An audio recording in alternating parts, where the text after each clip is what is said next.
Au Proche-Orient, un Palestinien tué en Cisjordanie par des tirs d'un soldat israélien lors des commémorations de la Nakba. Catastrophe en arabe. Il y a 66 ans, près de 800 000 Palestiniens avaient été expulsés ou contraints de quitter leur village à la suite de la création de l'État d'Israël. Israël qui leur refuse jusqu'à aujourd'hui tout droit au retour sur leur terre.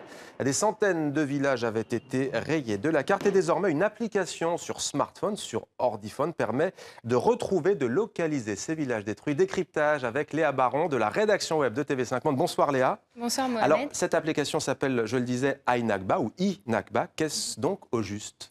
Alors le nom complet de l'application, iNakba, la Terre Invisible, a été en fait mise en place par une ONG israélienne, Zoshrot, qui depuis 2002 essaye de promouvoir le droit au retour des Palestiniens d'une part, et aussi sensibiliser finalement les Israéliens à cet épisode de la Nakba.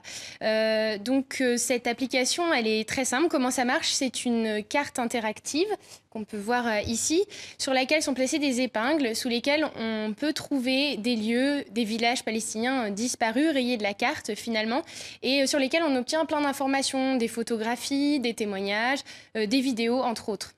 Et qu'est-ce qu'on apprend d'autre grâce à cette application, Léa? Pas mal d'informations sur le nombre d'habitants à l'époque finalement de ces villages palestiniens qui ont été rayés de la carte, et puis pas seulement, il y a aussi ce que sont devenus ces lieux qui ont disparu de la carte, mais aussi de la mémoire des gens. Ça peut être des nouveaux bâtiments, des constructions, des colonies israéliennes, mais aussi parfois, curieusement, des boîtes de nuit.